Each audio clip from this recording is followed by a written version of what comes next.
Well, hey everybody, this is Robert and welcome to the Robert Harriman Show. And today I'm going to roll out the latest feature on the program, and I'm going to call it Outbreak NewsBites. And this is exactly that. It's just a short little summary of something that's going on in the world of infectious diseases. And I hope to do this on a pretty regular basis. Well, today I'm going to go ahead and start out with something we don't actually hear much about these days. We haven't seen a local transmission case of Zika virus in a couple years, but it's still out there. And there's still a lot of great research being done on Zika virus.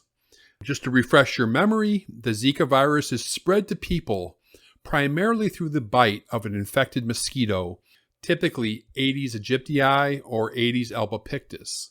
Now, for many of us, the illness is usually very mild, with symptoms that may last up to a week. And some people don't have any symptoms at all, or just very, very mild symptoms. Now, the first recorded outbreak of Zika virus disease was reported from the island of Yap in the Pacific in 2007.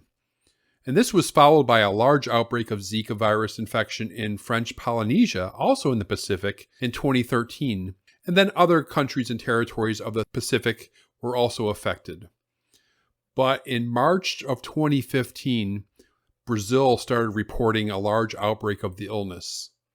It spread throughout the Americas through 2015 and 2016. Now, a key thing that was discovered toward the end of 2015, people started seeing in Brazil an association between the Zika virus infection and a condition called microcephaly in the baby. Now, microcephaly is a condition where a baby has a head size much smaller compared to other babies of the same age and sex, and it can lead to developmental disabilities and other serious health problems. The Zika virus passes from the mothers to their children during pregnancy. Now, mothers infected in the first trimester are much more likely to have babies with severe Zika birth defects than mothers infected in the third trimester. And that leads me to the research that came out of a school quite near and dear to my heart.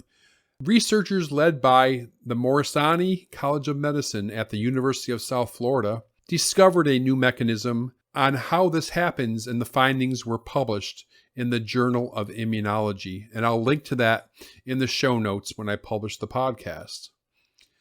The researchers showed for the first time that specialized cells lining the uterus, called maternal decidua cells, act as reservoirs for trimester-dependent transmission of the virus through the placenta, accounting for both the fetus's greater susceptibility to first trimester Zika infection and for the more serious congenital defects observed in early versus late pregnancy.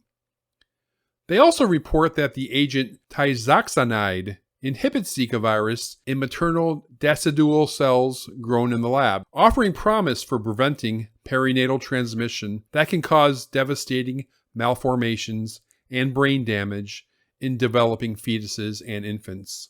Quote, "If we can better understand Zika virus vertical transmission and successfully block infection in the maternal decidua cells early in the pregnancy, the virus will not pass through the placenta to reach the fetus, and it is less likely to cause severe abnormalities," said the paper's lead author.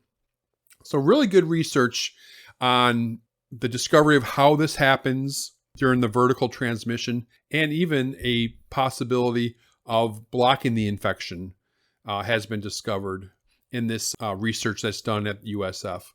Anyway, I hope you enjoyed today's Outbreak News Bites, and I'll see you next time for another nugget of infectious disease.